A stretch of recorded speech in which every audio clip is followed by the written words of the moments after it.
तो पिछली क्लास में हमने ये सब पढ़ लिया था, आप देख लेना। रेजिस्टेंस क्या होता है, किस पे डिपेंड करता है, क्या उसका फॉर्मूला होता है, ये सब आज हम लिखेंगे। आज हम सीखेंगे इक्विवेलेंट रेजिस्टेंस निकालना किसी ऑब्जेक्ट का। कोई भी रजिस्टर है उसका रेजिस्टेंस कैसे फाइंड किया जाता है। तो रेजिस्टेंस का फॉर्मूला होता है रो एल अपॉन ए। ए का मतलब एरिया। यहाँ पे आपको ध्यान से समझना है कि लेंथ क्या होती है।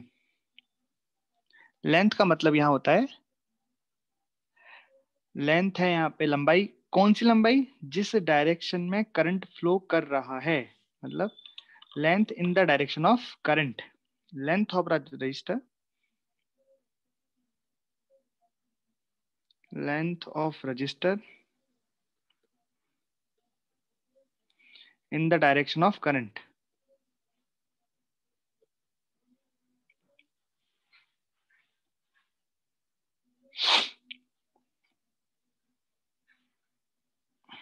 ठीक है।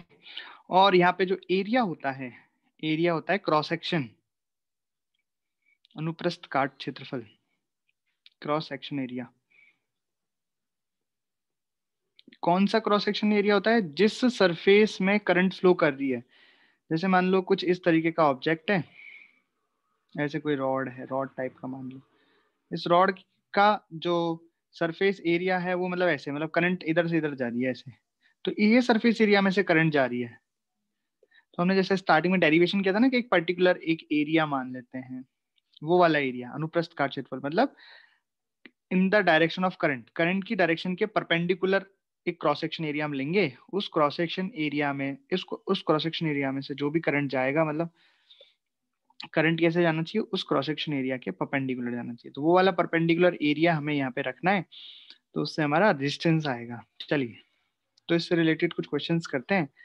तो जैसे कि पहला क्वेश्चन आपको दिख रहा है, क्यूब है, ठीक है, और इस क्यूब का जो रजिस्टिविटी है वो रो दे रखी है, कांस्टेंट दे रखी है, कोई दिक्कत नहीं। यहाँ पे आपको ए और बी के बीच में रेजिस्टेंस निकालना है। Resistance find from A to B, इसको बोलते हैं अपन तुल्यांक प्रतिरोध, तुल्य प्रतिरोध। तो इक्विवेलेंट रेजिस्टेंस फाइंड कीजिए ए से बी के बीच में, तुल्य प्रतिरोध फाइंड कीजिए ए से बी के बीच में। तो देखो क्या फॉर्मूला क्या लगाओगे, रो एल अपॉन ए। तो रो एल अपॉन ए लिख देता हूँ, रो एल अपॉन ए। अब रो की जगह तो रो आ जाएगा। अब बात आती है लेंथ की, लेंथ क्या आएगी इसमें। तो आप देखो, ए पॉइंट इस सरफेस पर है और बी पॉइंट इस सरफेस पर है, तो करंट कैसे जाएगा, यहाँ पे करंट ऐसे जाएगा। कैसे पता है? यहाँ पे देखो टर्मिनल होते हैं, जिन जहां पे आपसे लिखा रहेगा ना कि ए और बी के अक्रॉस तुल्यांक प्रतिरोध ज्ञात करो, या फिर ऐसे लिखा रहेगा find the equivalent resistance across A B. तो मतलब ए बी क्या है, यहाँ पे दो टर्मिनल हैं, उन टर्मिनल को आपको किससे कनेक्ट करना होना है, बैटरी से कनेक्ट करना है। तो करंट ऐसे ही फ्लो होगा, ए से अंदर जाएगा बी से बाहर निकलेगा, या बी से अंदर जाएगा ए से बाहर निकलेगा, जो भी है। तो करंट इसमें इस तरीके से जाएगा। तो यहाँ पे लेंथ कितनी हो गई, यहाँ पे लेंथ हम जो लेंगे वो लेंगे A divided by cross section area. तो देखो करंट ऐसे जा रहा है, तो यहाँ क्रॉस सेक्शन एरिया क्या हो गया, ये वाला एरिया क्रॉस सेक्शन हो गया। तो इसकी एक साइड बी है, एक साइड सी है, तो ये बन जाएगा बी इंटू सी। तो इस तरीके से रेजिस्टेंस आ गया अक्रॉस ए बी।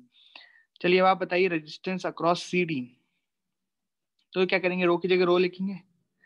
यहाँ लेंथ कितनी हो जाएगी, गौर से देखो, अब टर्मिनल क्या हो जाएंगे, ये सी और डी हो जाएंगे, मतलब यहाँ पे कहीं बैटरी कनेक्टेड है। तो करंट इस बार इस तरीके से जाएगा, करंट इस बार ऐसे जाएगा, तो जो लेंथ होगी वो तो हो जाएगी B divided by cross section. इस बार क्या हो जाएगा, क्रॉस सेक्शन ये वाला एरिया हो जाएगा, और ये वाला एरिया कितना है, ए इंटू सी, इस तरीके से। अब पूछो, किसी को कोई दिक्कत है इसमें? चलिए ये वाला क्वेश्चन करिए। इसमें क्या है ना कि टर्मिनल ऐसे हैं, ये टर्मिनल ए है, ये टर्मिनल बी है, एक बेलन है, एक सिलेंडर है, सॉलिड सिलेंडर है ना, सॉलिड ही होगा। इस तरह से रेडियस आर है इसकी, सॉलिड सिलेंडर है, ठीक है। ये पॉइंट आपको रेजिस्टेंस बताना है फ्रॉम ए टू बी। बताइए रेजिस्टेंस। ये वाला सॉलिड सिलेंडर अंदर से भरा हुआ है, और इसका जो रो है वो भी कांस्टेंट है। इसके अंदर जो जिस मटेरियल का ये बना है, रेजिस्टिविटी रो दे रखी है, ठीक है, और ये लेंथ एल दे रखी है। तो क्या हो जाएगा बताओ, यहाँ पर resistance rho into length L है, और एरिया यहाँ पे आ जाएगा पाई आर आर स्क्वायर। इस तरीके से इसका रेजिस्टेंस बन जाएगा। चलिए अब ये वाला करो। इसमें क्या है, इसमें भी सेम टू सेम ही है ऐसे ही। तो करंट यहाँ से जा रहा है, इधर से एंटर कर रहा है, इधर से बाहर निकल रहा है, ये भी सॉलिड है।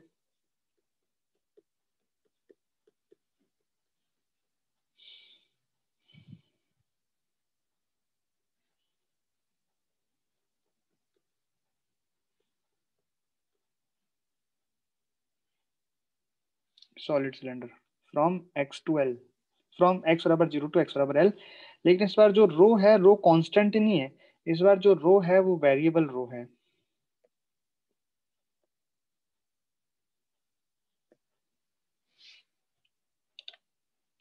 इस बार रो वेरिएबल है। जैसे जैसे x में हम आगे बढ़ रहे हैं, मटेरियल चेंज हो रहा है, मतलब हमने कुछ अलग से मटेरियल का ये रजिस्टर बना दिया है। इसको, इसका रेजिस्टेंस निकालने के लिए हम क्या करते हैं, देखो।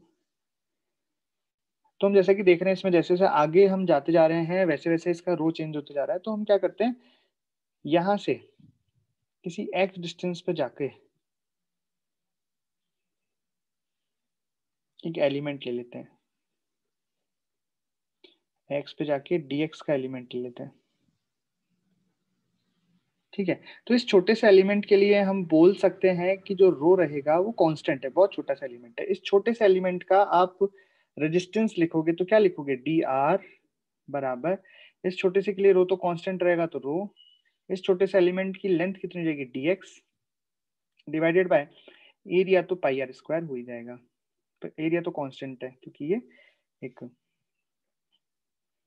प्रॉपर लेंथ है ना, लेंथ चेंज नहीं, रेडियस चेंज नहीं हो रही है, तो एरिया तो कांस्टेंट है। अच्छा, अभी जितने भी हम एलिमेंट लेंगे वो सारे एलिमेंट कैसे कनेक्टेड हैं, एक के बाद एक के बाद एक कनेक्टेड है, मतलब वो सारे के सारे सीरीज में कनेक्टेड है। तो हम टोटल रेजिस्टेंस निकालने के लिए क्या करेंगे, जस्ट इंटीग्रेट कर देंगे, उल्टा नहीं करेंगे। मतलब कई बार क्या होता है कि 1/r, कई बार क्या है पैरेलल में कनेक्टेड होते हैं, तो ये हमें 1/dr 1 मतलब इन एलिमेंट को भी उल्टा करके जोड़ना पड़ता है।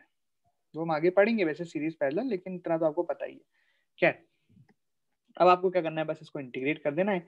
कहाँ से कहाँ तक, x बराबर 0 से, ये मल्टीप्लाई है ना,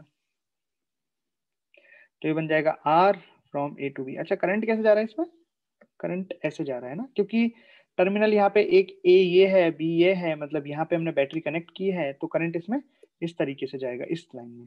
तभी तो हमने जिसका क्रॉस सेक्शन एरिया है वो पाई आर स्क्वायर लिया है और लेंथ इसमें dx ली है। चलो इंटीग्रेट कर देंगे इसमें, तो कांस्टेंट हम बाहर निकाल लेते हैं, रो अपॉन, सॉरी रो तो कांस्टेंट नहीं है,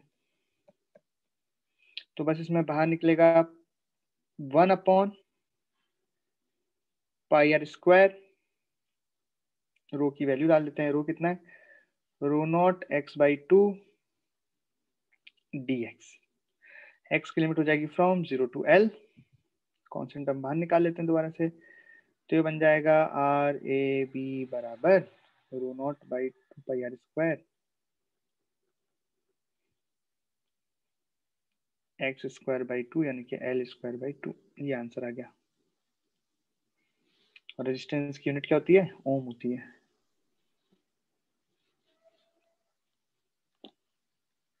ओम। इस तरीके से ये वाला हो गया। पूछो कोई डाउट हो। No doubt. अब ये वाला करो। इसमें क्या है, आपका सॉलिड सिलेंडर नहीं है, एक सिलेंड्रिकल शेल है, मतलब इसमें जो सिलेंडर है वो केवल यहाँ से यहाँ तक है, ए से बी के बीच में, और अंदर जो ए रेडियस का है वो हमने काट के अलग कर दिया। ए रेडियस का जो सिलेंडर है वो इसमें से निकाल लिया भाई। पूरा सॉलिड सिलेंडर था बी रेडियस का फुल, लेकिन हमने उसमें से ए रेडियस का सिलेंडर काट के अलग कर दिया, तो अब ये बचा है। अब यहाँ पे भी आपको टर्मिनल दिखाई दे रहे हैं, ये ए है ये बी है, मतलब करंट इस तरीके से, अब खाली जगह में नहीं जाएगा करंट, लेकिन हाँ करंट इस तरीके से जा रहा है। आपको इसका रेजिस्टेंस निकालना है ए टू बी। कैसे करोगे, वही लगाओगे रो एल अपॉन ए, फिक्स फॉर्मूला है, बस लगाना आना। तो रो इसमें कांस्टेंट है ना, इसमें दिया हुआ है कि रो जो है कांस्टेंट है, तो रो की जगह रो हो गया, लेंथ एल हो गई, बस एरिया में आपको दिमाग लगाना है। तो जितना एरिया है उतना लिखना है आपको, जितने में से करंट फ्लो हो रहा है। तो पाई पाई बी स्क्वायर माइनस ए स्क्वायर, ये करंट वो सॉरी एरिया हो गया, आंसर आ गया। कोई दिक्कत इसमें। तो अब हम थोड़े अच्छे वाले क्वेश्चंस कर लेते हैं इसमें। तो ये वाला क्वेश्चन, दिखने में तो आपको सेम लग रहा है, पर हमने क्या किया, इसके टर्मिनल बदल दिए हैं। कैसे देखना, टर्मिनल बदलने से रेजिस्टेंस बदल जाते हैं। ठीक, ये बात ध्यान रखना। टर्मिनल इसमें हमने क्या किया है, सुनना ध्यान से। तो अभी तक तो करंट कैसे फ्लो हो रहा था कि हमने एक बैटरी यहाँ लगा दी, मतलब एक टर्मिनल ये था, एक टर्मिनल ये था, इन दोनों को हमने बैटरी से कनेक्ट किया, तो बेसिकली जो करंट फ्लो हो रहा था वो इस तरीके से हो रहा था, इस तरीके से। बट अब हमने टर्मिनल क्या लिया है, एक तो ये जो देखो, ये अंदर से तो भरा हुआ है ही, मतलब डायग्राम तो पुराना ही है ना। एक सिलेंडर है जिसको अंदर से हमने खा गए, निकाल दिया है, ए रेडियस का काट के भाग अलग।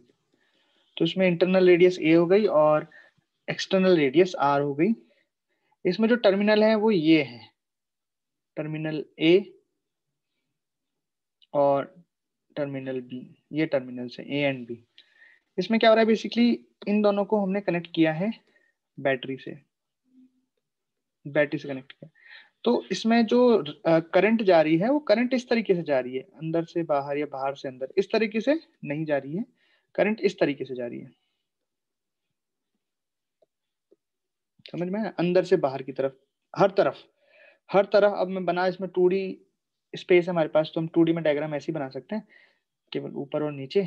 बाकी वो 360 डिग्री में करंट इस तरीके से बाहर निकल रही है। आपको यहाँ पे ये निकालना है, इक्विवेलेंट रेजिस्टेंस इस बेलन का, इस सिलेंडर का रो कांस्टेंट है। तो बेसिकली अब आप में इसको क्या करोगे, आप सोचो कैसे करोगे इसको। लगाना आपको रो एल अपॉन ए ही है, लेकिन कैसे लगाओगे, इंटीग्रेट करोगे, क्या करोगे, सोचो। इसमें आप अगर देखोगे तो भाई क्या, इसको हम सबसे पहले तो ये देखते हैं क्या हम डायरेक्टली इसमें लिख सकते हैं क्या। जैसे अगर कोई बच्चा लिखना चाह रहा है कि आर ए बी, मतलब ए से बी तक, ए टर्मिनल और बी टर्मिनल के बीच में जो इसका रेजिस्टेंस होगा वो रो इनटू लेंथ, लेंथ होती है करंट के डायरेक्शन में डिस्टेंस, तो आप करंट के डायरेक्शन में डिस्टेंस लिखोगे भैया ये वाली डिस्टेंस, तो ये हो गया B minus A upon area.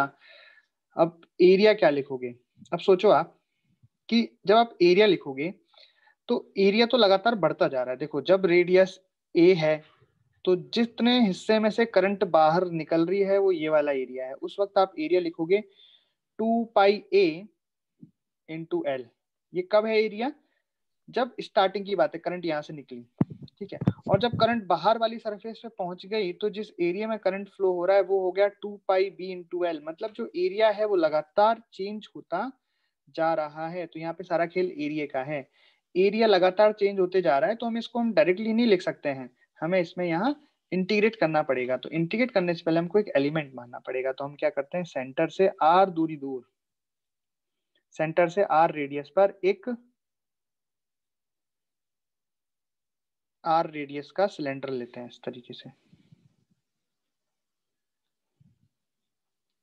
Are distance, are radius पर डी आर थिकनेस का, आर रेडियस पर, आर रेडियस पर डी आर थिकनेस का एक हमने सिलेंडर लिया इस तरीके से।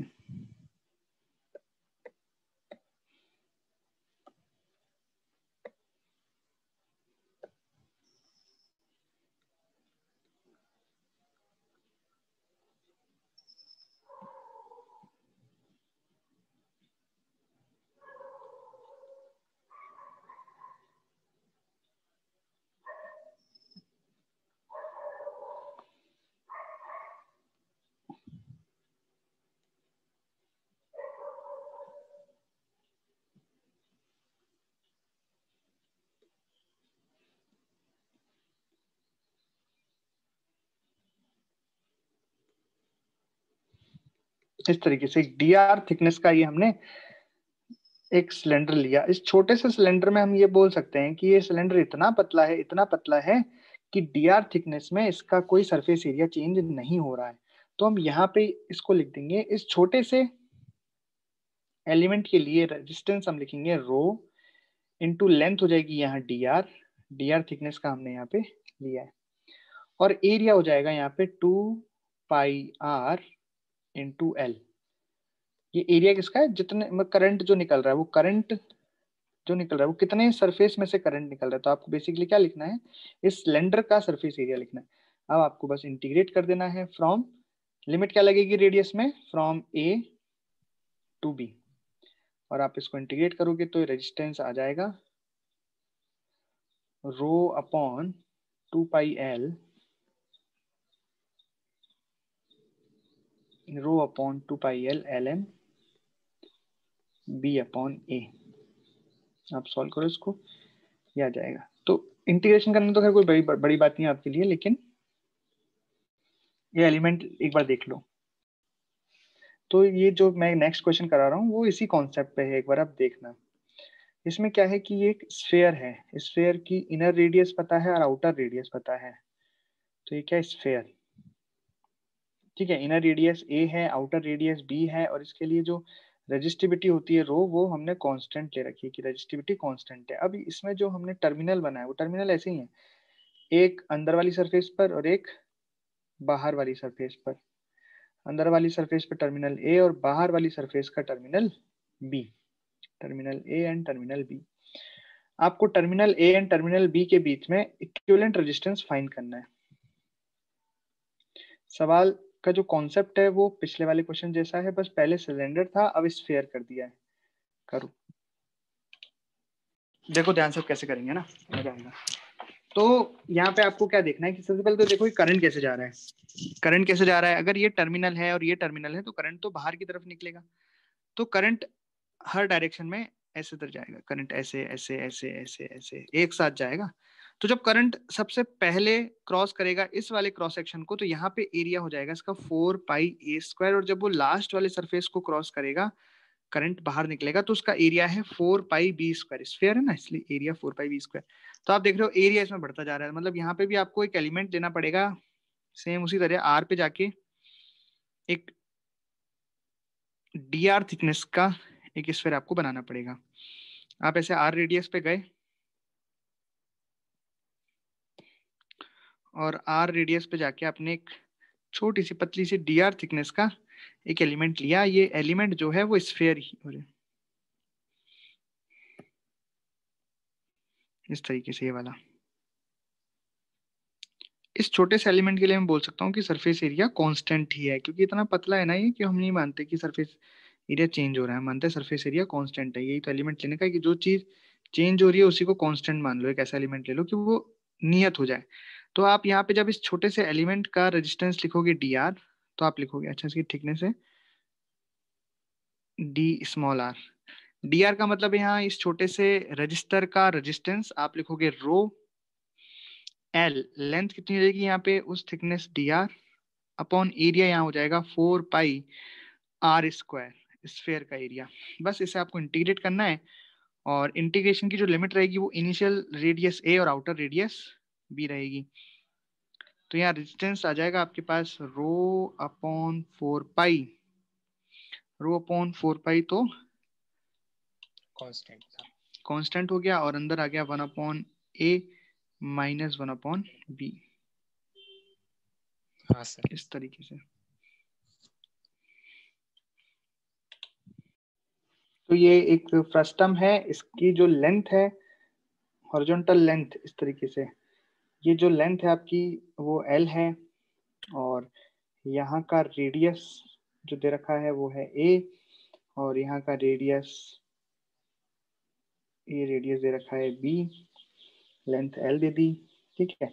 और इसका जो अच्छा ये भरा ही हुआ अंदर से, ठीक है। और इसका जो रो है, रेजिस्टिविटी है, वो कांस्टेंट है रो। इसमें जो करंट है वो terminal a and terminal b इस तरीके से है, मतलब इसमें करंट इस तरीके से जा रहा है। पर यहाँ पे क्या हो रहा है कि क्रॉस सेक्शन बढ़ता जा रहा है, ठीक। तो आपको यहाँ पे इसका इक्विवेलेंट रेजिस्टेंस निकालना है ए से बी के बीच में, R A B, equivalent resistance from A to B आपको इसमें फाइंड करना है। करिए, मतलब है सिलेंडर ही है, पर सिलेंडर में अलग अलग रेडियस के सिलेंडर हो गए। तो क्या होगा, इसका क्रॉस सेक्शन बढ़ता जाएगा करंट का। जैसे हमने ऊपर से ऊपर के ऊपर वाला जो सवाल किया था, ये वाले क्वेश्चन किए थे, इसमें सिंपल हम rho into L upon pi R square कर रहे थे, क्योंकि यहाँ पे क्रॉस सेक्शन कांस्टेंट था, लेकिन यहाँ पे क्रॉस सेक्शन कांस्टेंट नहीं है, इस तरीके से चेंज हो रहा है। तो आपको इसमें निकालना है equivalent resistance from A to B, across A to B. तो जैसा कि हमें दिख रहा है इसमें साफ साफ कि हमें इसमें एलिमेंट लेना ही पड़ेगा क्योंकि इसमें क्रॉस सेक्शन चेंज हो रहा है। तो हमने यहाँ पे एक्स पे जाके ऐसे एक्स पे जाके एक dx थिकनेस का इस तरीके से ds थिकनेस का क्या बन जाएगा, ये कि डिस्क बन जाएगी। क्योंकि जो फ्रस्टम है वो सॉलिड है, ठोस है, तो इसमें से इतना हम पार्ट काटेंगे पूरा एक, तो डिस्क जैसा बन जाएगा और इस डिस्क की रेडियस हो जाएगी ये। और ये लेंथ कितनी है ये तो हमें नहीं पता क्योंकि चेंज हो रही है ए से बी तक ये डिस्टेंस। तो ये मान लो हमने डिस्टेंस मान ली आर, तो ये क्या बन गई, इस यहाँ पे जो डिस्क बनेगी उसकी रेडियस बन गई ये आर। देखो इस तरीके से जो मैंने ब्लू कलर से बनाया इस तरीके से एलिमेंट आएगा। अब इस एलिमेंट का जो रेजिस्टेंस आएगा वो हो जाएगा रो इंटू एल। लेंथ यहाँ पे हो जाएगी ये आर पे, एक्स पे जाके हमने जो डीएक्स थिकनेस की डिस्क ली है तो यहाँ पे थिकनेस हो जाएगी इसकी डीएक्स अपॉन एरिया। तो ये जो एरिया है क्रॉस सेक्शन वो ये वाला एरिया हो जाएगा, इसका रेडियस है आर, तो ये बन जाएगा पाई आर स्क्वायर। अब इसको इंटीग्रेट कर देंगे, आंसर आ जाएगा। लेकिन एक आपको इसमें गड़बड़ दिखाई दे रही है कि जो इंटीग्रेशन बन रहा है वो एक्स में बन रहा है और आर भी यहाँ पे वेरिएबल है।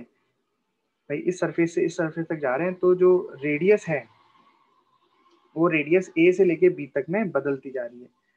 तो आपको और एक्स भी चेंज हो रहा है जीरो से लेके एल तक। भाई यहाँ पे एक्स बराबर जीरो है और यहाँ एक्स बराबर एल है। तो या तो आपको आर को एक्स के टर्म में चेंज करना पड़ेगा या एक्स को आर के टर्म में चेंज करना पड़ेगा।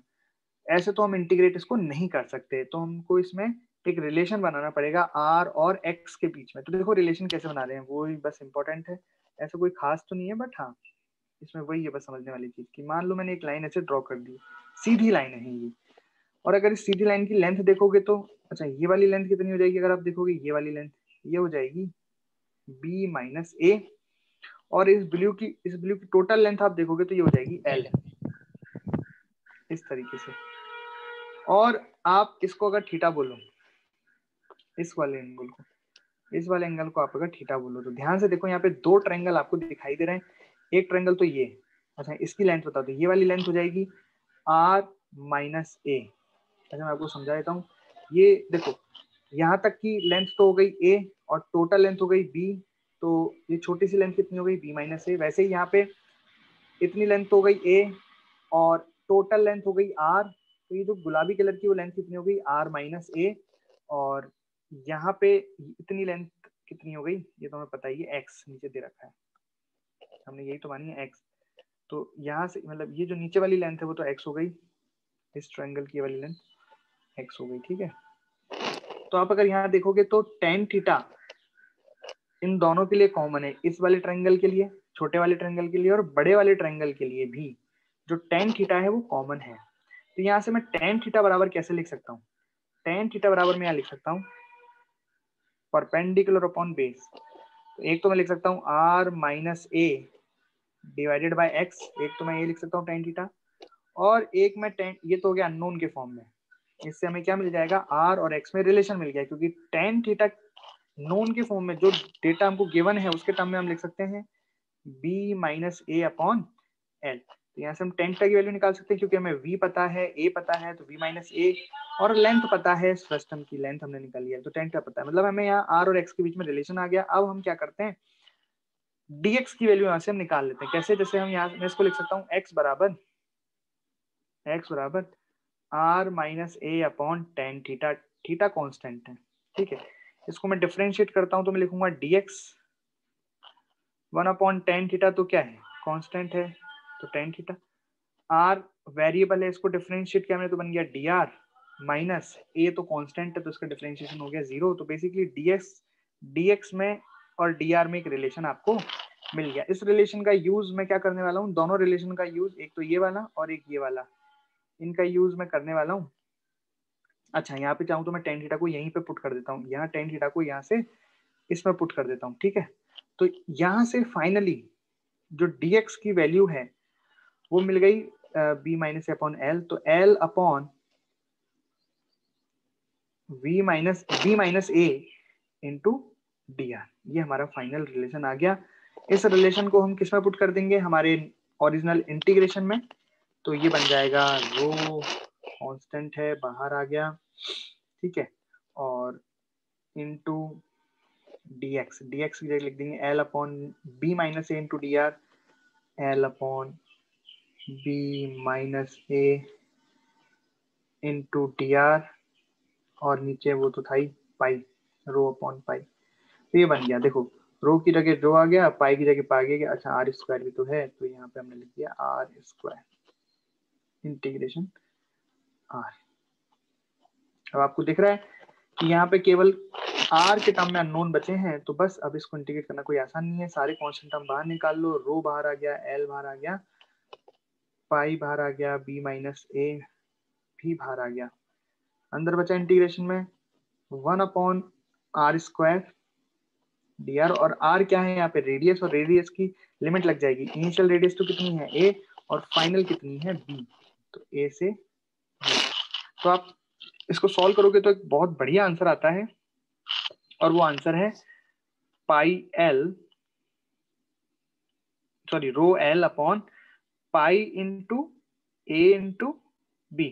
अब ध्यान से देखना, इसको हमें याद रखना है, ये कई जगह हमारा डायरेक्टली काम आएगा। हम बार बार फ्रस्टम अगर का कोई क्वेश्चन आता है तो हम उसके लिए आर कभी निकालेंगे नहीं, इसको याद रख लेंगे। देखना कैसे, बहुत आसान है भाई। रेजिस्टेंस क्या होता है? रेजिस्टेंस तो rho into length upon area, ये होता है। तो देखना आंसर क्या है, रो, ठीक है भाई, आना था रो, इंटू लेंथ, लेंथ कितनी है फ्रस्टम की, एल, तो एल आ गया। एरिया, अब एरिया तो यहाँ चेंज हो रहा है ना, एरिया तो यहाँ लगातार बढ़ता जा रहा है, तो कितना आ गया, पाई इंटू इधर की रेडियस इंटू इधर की रेडियस, मतलब छोटे वाले पार्ट की रेडियस इंटू बड़े वाले पार्ट की रेडियस, ए इंटू बी। देख रहे हो, पाई इंटू छोटे वाले पार्ट की रेडियस इंटू, ये मैं आपको याद करने का तरीका बता रहा हूँ, ये नहीं कह रहा हूँ कि कोई कॉन्सेप्ट है, ठीक है। लेकिन आगे से फ्रस्टम का अगर आता है तो हम बार बार इंटीग्रेट नहीं करेंगे, फ्रस्टम का हमें याद होना चाहिए, क्योंकि कई बार इससे डायरेक्टली सवाल पूछे जाते हैं, ठीक है। तो फ्रस्टम का जब भी आपके सामने ये आएगा रेजिस्टेंस, तो आप क्या लिखोगे, रो इंटू एल अपॉन एरिया, और एरिया कैसे लिखोगे, पाई इंटू रेडियस का स्क्वायर होता है ना, तो एक बार तो इधर की छोटी वाली रेडियस इंटू बड़ी वाली रेडियस, ठीक, समझ गए।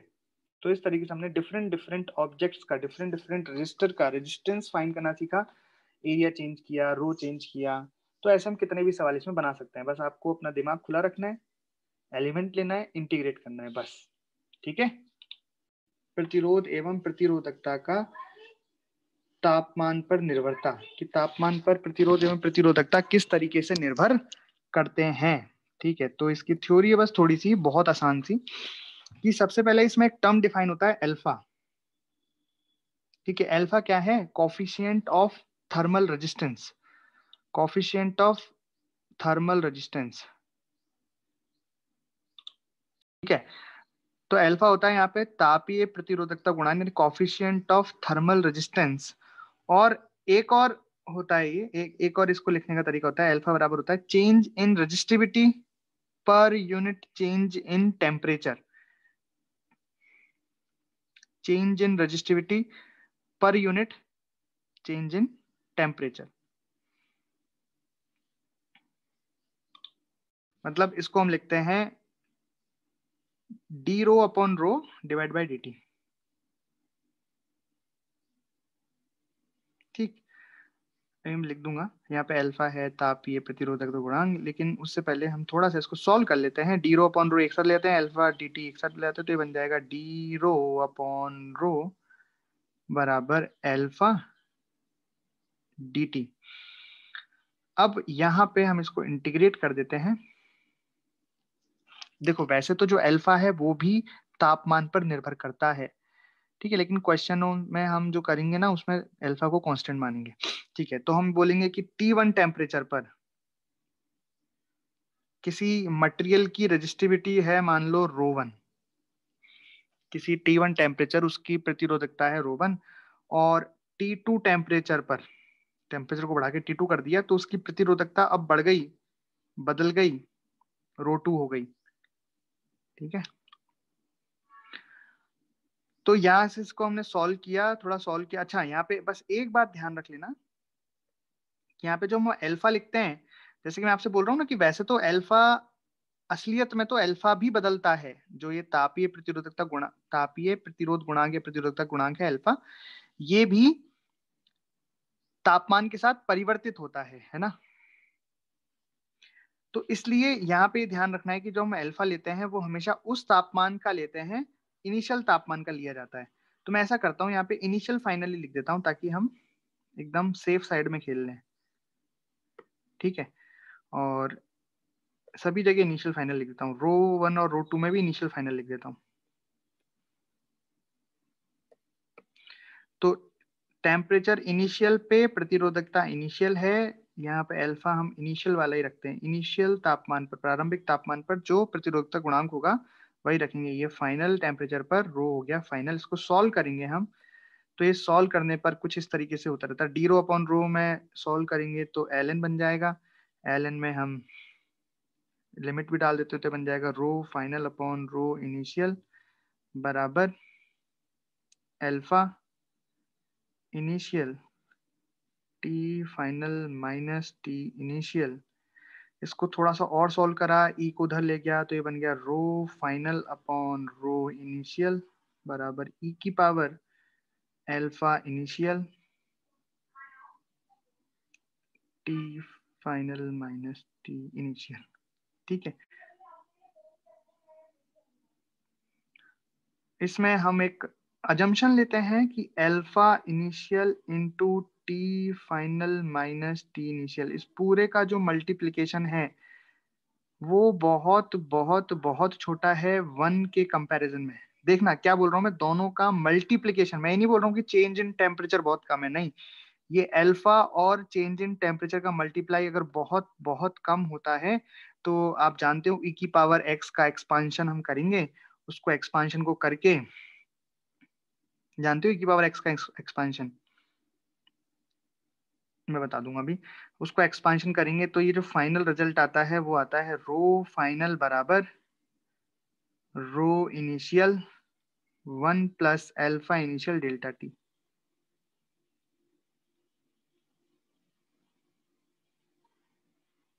ठीक है। और हम जानते हैं, क्या जानते हैं भैया, हम जानते हैं आर बराबर रो एल अपॉन ए, मतलब रो बराबर मैं लिख सकता हूं, क्या लिख सकता हूं, ए अपॉन एल इंटू आर। तो अगर रो की जगह मैं एरिया और लेंथ मानता हूं तो टेम्परेचर बढ़ाने पे एरिया और लेंथ में कोई खास परिवर्तन नहीं होता, क्योंकि उसका परिवर्तन और भी कम होता है। वैसे तो होते हैं, आप जानते हो थर्मल एक्सपांशन हम पढ़ते हैं 11th क्लास में, बट यहाँ पे हम अगर उनको कांस्टेंट माने तो रो की जगह में आर रिप्लेस कर सकता हूँ, ए अपॉन एल, ए अपॉन एल तो कट जाएगा दोनों साइड से, तो ये बन जाएगा आर फाइनल, रेजिस्टेंस फाइनल बराबर resistance initial 1 plus alpha initial. ये बात ध्यान रखनी है आपको, ये अल्फा इनिशियल के हिसाब से, मतलब इनिशियल कौन सा, टेम्परेचर जो इनिशियल आपने माना है उसके हिसाब से अल्फा आएगा डेल्टा टी। ये फॉर्मूला रहेगा, ये फॉर्मूला हम यूज करेंगे। अच्छा, मैंने यहाँ पे एक बात की थी ई की पावर एक्स के एक्सपांशन की, तो कोई बताएगा ई की पावर एक्स का एक्सपांशन? तो ई की पावर एक्स का जो एक्सपांशन है वो आता है 1 plus x upon factorial 1 plus x square upon factorial 2, इस तरीके से चलता जाता है। तो जब हम इसमें यहाँ पे एक्सपांड करेंगे इसको, भाई एक्सपांशन कब काम करता है, व्हेन द जो ये टर्म है एक्स वो बहुत छोटी हो 1 से, ठीक है। मतलब ये तो हमेशा ही होता है एक्सपांशन तो, लेकिन अगर एक्स की जो एक्स अगर 1 से बहुत छोटा है तो उसका जो स्क्वायर होगा वो तो बहुत ही छोटा हो जाएगा, फिर उसका क्यूब तो और भी छोटा हो जाएगा, फिर वो आगे तो और छोटा ही होता चला जाएगा। तो उसको हमने नेग्लेक्ट कर दिया, केवल इतना पार्ट ले लिया 1 प्लस एक्स। तो यहाँ पे ये इस तरीके से आ गया 1 प्लस एक्स, एक्स क्या था, यही था x, T final minus T initial, तो ये 1 प्लस एक्स हो गया और ये ऊपर आ गया, ठीक है भाई। ई की पावर एक्स को हमने क्या लिख दिया, 1 प्लस एक्स, एक्स क्या है यहाँ पे, ये है अल्फा इनिशियल डेल्टा टी। तो ई की पावर एक्स और रो इनिशियल यहाँ से ऊपर आ गया, तो इस तरीके से बन गया, तो एक्सपांशन हो गया है, ठीक।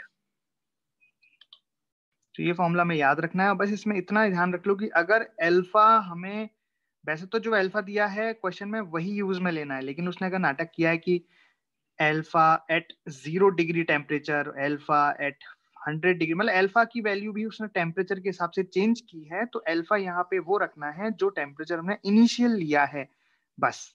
बाकी कोई दिक्कत इसमें नहीं है, बड़े ही आसान सवाल होते हैं, करके दिखाते हैं, देखो। चलिए ये वाला क्वेश्चन देख लो आप। तो बड़ा ही आसान है ये तो, है ना। क्या क्या दिया है हमें? 0 डिग्री पर रेजिस्टेंस दिया है, तो मैं लिख सकता हूँ R0 बराबर 2 ओम। और 100 पर आपसे पूछा है, और जो अल्फा दिया है वो भी 0 का दिया है, 10⁻³ हमारे पास फॉर्मूला होता है आर फाइनल बराबर R initial 1 + alpha initial delta T. तो आर इनिशियल का मतलब है, अब देखो जिसका अल्फा पता है ना अपन को, उसी को इनिशियल मान ले, सिंपल बात है, ये बात हमेशा ध्यान रखना। अगर अल्फा उसने ऐसे दिया है कि 0 डिग्री पर इतना है, तो जो अल्फा जिस डिग्री का दिया है उसे ही इनिशियल मानो। तो यहाँ पे आपको इनिशियल, आपको किसको मानना है? अल्फा 0 डिग्री को ही मानना है। तो 1 + अल्फा 0 डेल्टा टी हो गया फाइनल माइनस इनिशियल, तो 100 - 0। तो यहाँ से R0 हो गया 2, 1 + अल्फा 0 हो गया 10⁻³ इंटू 100।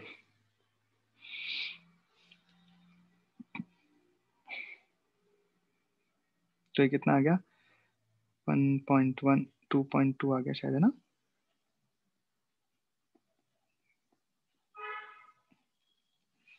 कितना आंसर आ रहा है इसका? 2.2 आ रहा है।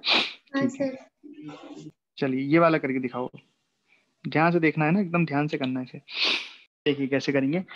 तो यहाँ पे सबसे पहले देखो कि क्या क्या गिवन है हमको। पहले हमें 100 डिग्री पर रेजिस्टेंस दिया है, ठीक है, 100 डिग्री पर रेजिस्टेंस दिया है 10 ओम। और हमसे पूछा है 400 डिग्री पर रेजिस्टेंस, लेकिन हमें जो अल्फा दिया है वो 0 का दिया है, कितना? 10⁻³ ठीक है। अब आप इसमें सोचो कि अब हम ना इसमें इनिशियल, अगर हम फॉर्मूला लगाएंगे तो इनिशियल तो हम 0 डिग्री ही मानना पड़ेगा। मतलब हम सबसे पहले फॉर्मूला लगाते हैं किसके किसके बीच में? 0 से 100 के बीच में, क्योंकि इनिशियल 0 डिग्री ही मानना पड़ेगा हमें हमेशा। तो यहाँ फॉर्मूला लगाएंगे, फाइनल मानेंगे अपन 100, आर फाइनल बराबर R initial 1 + alpha 0 delta T, कितना आ गया? 100। एक इक्वेशन ये बन गई। और जो दूसरी इक्वेशन हम बनाएंगे वो उसको बनानी पड़ेगी हमें आर से, वो सॉरी 0 से 400 के लिए, क्योंकि इनिशियल तो हमें 0 को ही मानना है, क्योंकि अल्फा तो हमें 0 का ही दिया है ना। तो यहाँ पे मैं लिखूंगा R400 बराबर 1 + अल्फा 0, और यहाँ फाइनल माइनस इनिशियल हो गया 0, 400 - 0 0। इस तरीके से अब ये इक्वेशन 1 आ गई, ये इक्वेशन 2 आ गई। अब इनको हम डिवाइड करके हमें R400 निकलेगा।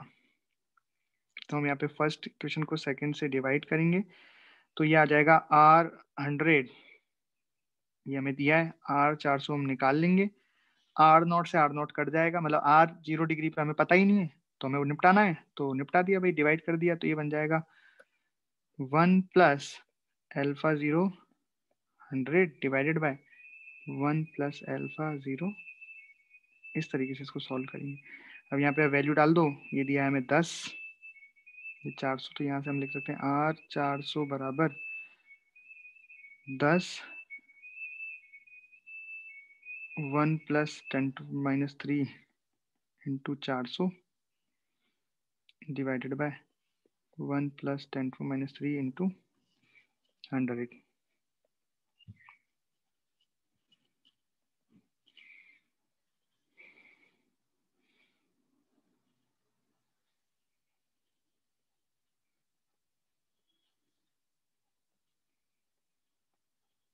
ठीक है, तो इसमें हम डायरेक्टली इसको चिपका देंगे, क्यों? क्योंकि इसमें अल्फा हमें, मतलब इसमें अगर हम देखें तो 100 डिग्री पर 10 ओम है, 400 पर पूछा है, और अल्फा 100 का हमें दिया है।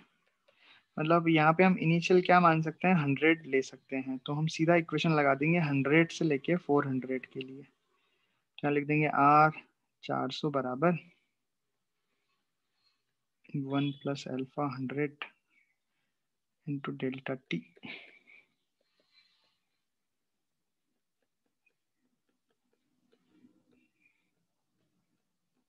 इस तरीके से जितना भी आएगा आ जाएगा, ठीक।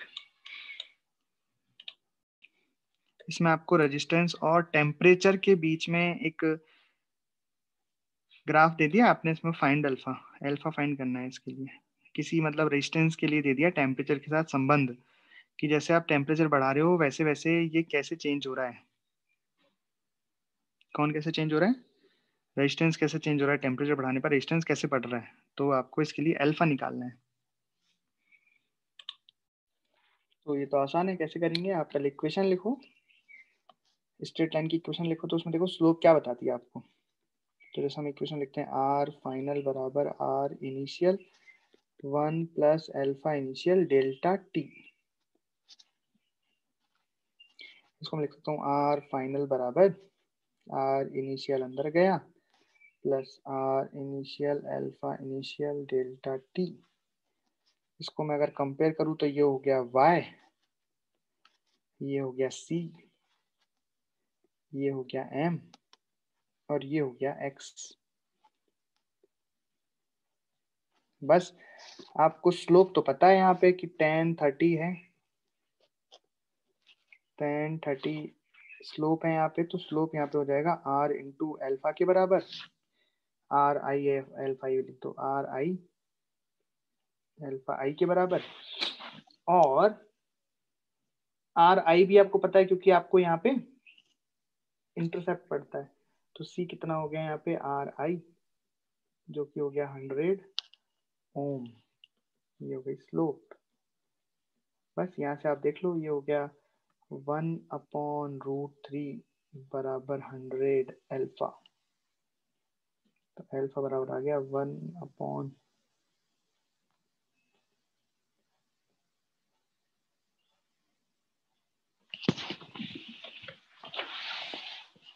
तो इसमें एक क्वेश्चन और बनता है, देखो क्या बनता है कि इफेक्टिव अल्फा निकालने का क्वेश्चन है कि मान लो आपके पास दो रेजिस्टेंस है, दो रेजिस्टेंस है आपके पास, ठीक। इसका भी रेजिस्टेंस R है, इसका भी रेजिस्टेंस R है। और ये कह रहा है कि आप इसका टेम्परेचर जब डेल्टा टी से बढ़ा देते हो, इसका टेम्परेचर आप डेल्टा टी से बढ़ा देते हो दोनों का, तो नया रेजिस्टेंस मान लो R डैश हो जाता है। इसका अल्फा अल्फा 1 है, इसका अल्फा अल्फा 2 है। नया रेजिस्टेंस जो है वो R डैश, ये इसका अल्फा अल्फा 1 है, इसका अल्फा अल्फा 2 है। जो नया रेजिस्टेंस है मान लो R dash R double dash हो जाता है, ठीक। तो इन दोनों का अल्फा अल्फा 1 अल्फा 2 है, लेकिन आपको एक अल्फा इफेक्टिव निकालना है जिससे, अच्छा इन दोनों को सीरीज में जोड़ते हो तो इनका रेजिस्टेंस कुछ होता है, ऐसा है ना सवाल, कि दो रेजिस्टेंस है आर और आर, इनको सीरीज में जोड़ के टेम्परेचर बढ़ाते हो तो इसका जो रेजिस्टेंस आता है उसके लिए अल्फा इफेक्टिव आपको फाइंड करना है कि हम कोई एक ही रेजिस्टेंस ले लें जिसका अल्फा अल्फा इफेक्टिव ले लें, इसका टेम्परेचर बढ़ाने पर भी रेजिस्टेंस उतना ही आना चाहिए जो इन दोनों को जोड़ने पर आ रहा है। ऐसा कुछ करके सवाल रहता है। तो एक बार सीरीज में जोड़ते हैं, एक बार पैरेलल में जोड़ते हैं और अल्फा इफेक्टिव की वैल्यू निकालते हैं। तो ये आपके बिगनर बॉक्स में है सवाल, ठीक है। तो ये क्वेश्चन है, क्या क्वेश्चन है कि दो अलग अलग प्रतिरोध हैं R1 और R2, दोनों के बीच में एक संबंध दिया हुआ है कि एक एक से n टाइम्स है, n गुना है, और उनका जो तापीय गुणांक है वो अलग अलग दिया हुआ है, अल्फा 2 अल्फा 1। अब इनका एक परिपथ बनाना है, मतलब इनको साथ साथ जोड़ देना है। तो जो परिपथ बनेगा, एक बार सीरीज में जोड़ना है, एक बार पैरेलल में जोड़ना है, उस परिपथ का अल्फा इफेक्टिव निकालना है। भाई एक नया रेजिस्टेंस बन जाएगा, दो को जोड़ के एक सिंगल रेजिस्टेंस बन जाएगा, तो इस सिंगल रेजिस्टेंस का सिंगल अल्फा क्या होगा, ये बात है, ठीक है। तो एक मैं सॉल्व करता हूँ श्रेणी क्रम वाला, फिर आप समांतर क्रम वाला खुद से ट्राई करना, ठीक। चलिए, तो एक काम मैं कर सकता हूँ, देखो कैलकुलेशन को आसान करने के लिए, अब जैसे यहाँ n टाइम्स है ना, तो मैं n को 1 मान लेता हूँ, फिर बाद में n को 1 मान लूंगा, जौन सा आंसर सेटिस्फाई करेगा कर जाएगा।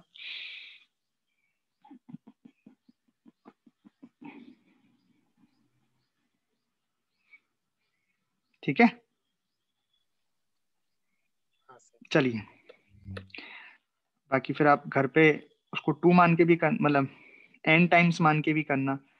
अभी मैं क्या करता हूँ, अभी मान लेता हूँ कि दो रेजिस्टेंस है और दोनों रेजिस्टेंसों के जो रेजिस्टेंस हैं, मतलब दो रजिस्टर हैं, दो प्रतिरोध हैं, दो रजिस्टर है और उनके रेजिस्टेंस सेम है। क्वेश्चन में क्या दिया रखा है कि जो रजिस्टर के रेजिस्टेंस है वो n टाइम्स हैं, मैंने यहाँ सेम मान लिया, कोई दिक्कत तो नहीं है, मतलब मैंने n का वैल्यू 1 मान लिया, बस इतनी सी बात है, ठीक है। अब आप जब घर पे करो तो n की वैल्यू n मान के सॉल्व करना, मैं आपको तरीका सिखा रहा हूँ कैसे करते हैं। ठीक, अब इसको मान लो अल्फा 1, इसको मान लो अल्फा 2। तो ये कह रहा है कि जब इनको हमने सीरीज में जोड़ दिया, मान लो, है ना, जब इसको सीरीज में जोड़ दिया तो इसका रेजिस्टेंस कितना आ जाएगा, 2R आ जाएगा, और इसका अल्फा हो जाएगा अल्फा इफेक्टिव। ये हमको निकालना है। तो भाई कैसे निकालें? तो देखो मैं क्या करता हूं, इसका अलग अलग टेम्परेचर बढ़ाता हूं, डेल्टा टी डेल्टा टी। तो इसका टेम्परेचर बढ़ाऊंगा, इसका नया रेजिस्टेंस आ जाएगा R डैश, इसका कुछ आ जाएगा R डबल डैश। फिर उनको सीरीज में जोड़ूंगा, R dash plus R double dash को, जो वो आएगा वो किसके बराबर आना चाहिए, वो आना है कि जब मैं इसका डेल्टा टी टेम्परेचर बढ़ाऊं तो इसका जो नया रेजिस्टेंस आएगा R ट्रिपल डैश, वो इसके बराबर होना चाहिए। क्या किया मैंने, मैं आपको करके दिखाता हूँ। मैंने क्या किया, पहले इनका टेम्परेचर बढ़ाया, भाई इनका टेम्परेचर बढ़ाओ डेल्टा टी से। तो ऊपर वाले को जब मैं डेल्टा टी टेम्परेचर बढ़ाया तो उसका नया रेजिस्टेंस आ गया R डैश बराबर 1 प्लस अल्फा 1 डेल्टा टी। दूसरे वाले के लिए किया तो ये आ गया R double dash R initial 1 plus alpha 2 delta T. इस वाले के लिए किया तो इस वाले का नया रेजिस्टेंस आ गया R triple dash 2R 1 plus alpha effective delta T. अब मैं क्या कह रहा हूं, मैं इन दोनों को सीरीज में जोड़ूंगा तो इसके बराबर आना चाहिए। यही तो अल्फा इफेक्टिव का मतलब है। अल्फा इफेक्टिव का मतलब है कि टेम्परेचर बढ़ाने पर इन दोनों में जो इफेक्ट हो, जो इफेक्ट आए, वही इफेक्ट इसमें उतना ही टेम्परेचर बढ़ाने पे आए। इन दोनों रेजिस्टेंसों का टेम्परेचर बढ़ाने पर, समान टेम्परेचर बढ़ाने पर टोटल रेजिस्टेंस जितना हो जाए उतना ही रेजिस्टेंस इसके संयोजन का उतना ही टेम्परेचर बढ़ाने पर होना चाहिए। और ऐसा होने के लिए जो अल्फा होगा वही अल्फा इफेक्टिव है। तो इक्वेशन क्या बन गई, इक्वेशन बन गई कि R dash plus R double dash किसके बराबर होना चाहिए, R ट्रिपल डैश के। ठीक है, ये किसके लिए कर दिया मैंने, सीरीज के लिए। अगर पैरेलल के लिए करना होता आपको तो आप पैरेलल में चेंज करते, फिर टेम्परेचर बढ़ाते और उसको जोड़ देते। ठीक है, अब यहाँ वैल्यू डाल दो। R डैश की वैल्यू कितनी आ गई, R1 plus alpha 1 delta T. R double dash क्या गई, R1 plus alpha 2 delta T बराबर 2R। और यहाँ पे अब आपको कुछ अप्रोक्सीमेशंस लेने पड़ेंगे। क्यों, देखो हम जानते हैं, क्या जानते हैं, हमको पता है कि अल्फा इंटू डेल्टा टी बहुत बहुत बहुत बहुत छोटा होता है। अल्फा इंटू डेल्टा टी का जो ये है मल्टीप्लाई है, भाई अल्फा अपने आप में बहुत छोटा होता है, 10⁻³ के उसमें होता है वो। अल्फा की जो वैल्यू होती है वो 10⁻³ के कोटि की होती है। ठीक है, अब इसको सॉल्व कर दो जल्दी से। तो आप देखो इसको सॉल्व करोगे ना तो आपको क्या मिलेगा, देखो R को R से सॉल्व कर दिया तो ये बन गया R और R 2R। R को अंदर मल्टीप्लाई किया, R को मल्टीप्लाई करके कॉमन ले लिया तो ये बन गया R alpha 1 plus alpha 2 delta T. ऐसा कुछ दिख रहा है क्या, ऐसा कुछ? हाँ, बराबर इसको अंदर 2R plus R 2 into alpha effective delta T. बस मैंने कुछ नहीं किया, सॉल्व किया है, देख लो आप। R को 1 से मल्टीप्लाई किया, R को 1 से मल्टीप्लाई किया तो R प्लस R 2R हो गया यहाँ पे। ठीक है, फिर R को अंदर मल्टीप्लाई किया, R को अंदर मल्टीप्लाई किया तो यहाँ कितना बन जाएगा, R अल्फा 1 डेल्टा टी, यहाँ बन जाएगा R अल्फा 2 डेल्टा टी। मैंने R और डेल्टा टी कॉमन ले लिए, अंदर बच गया अल्फा 1 प्लस अल्फा 2।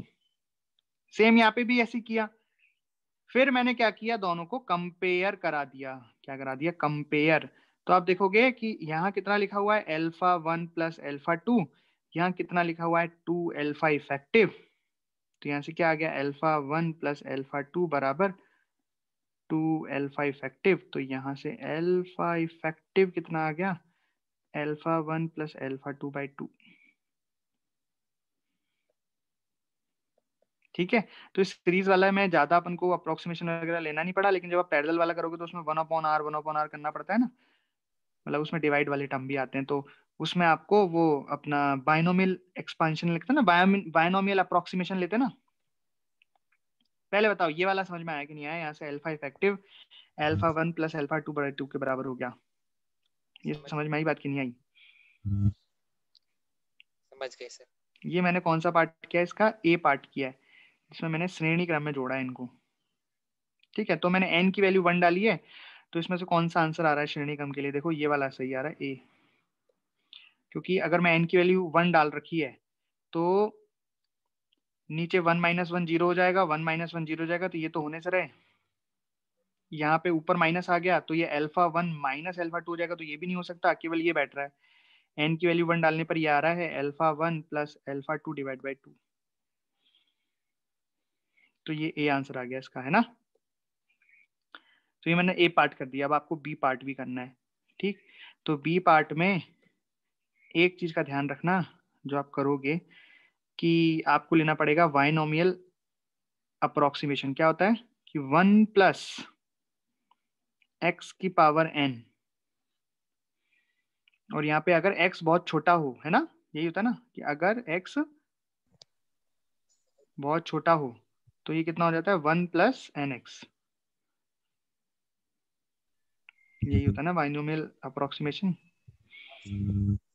अगर आपको याद हो तो 1 प्लस, ऐसे करते हैं अपन, x की पावर -2 को लिख देते हैं 1 - 2x। अगर x बहुत बहुत बहुत छोटा है 1 से, 0.1% होता है, अगर x 1 के कंपैरिजन में 0.1% है, तो हम ऐसा कर सकते हैं। करते हैं ना ऐसा? कुछ आपको आता ही होगा बाइनोमियल अप्रोक्सीमेशन। तो जब आप समांतर का करोगे तो उसमें आपको जरूरत पड़ेगी। ठीक है, इस तरीके से ये हमारा वेरिएशन ऑफ टेम्परेचर भी हो गया। कल से हम इसका, कल करेंगे हम क्लास, और कल से हम इसका वो पढ़ेंगे, सर्किट वाला पार्ट स्टार्ट करेंगे कल से। ठीक, बी बराबर आई आर, ओम्स लॉ से।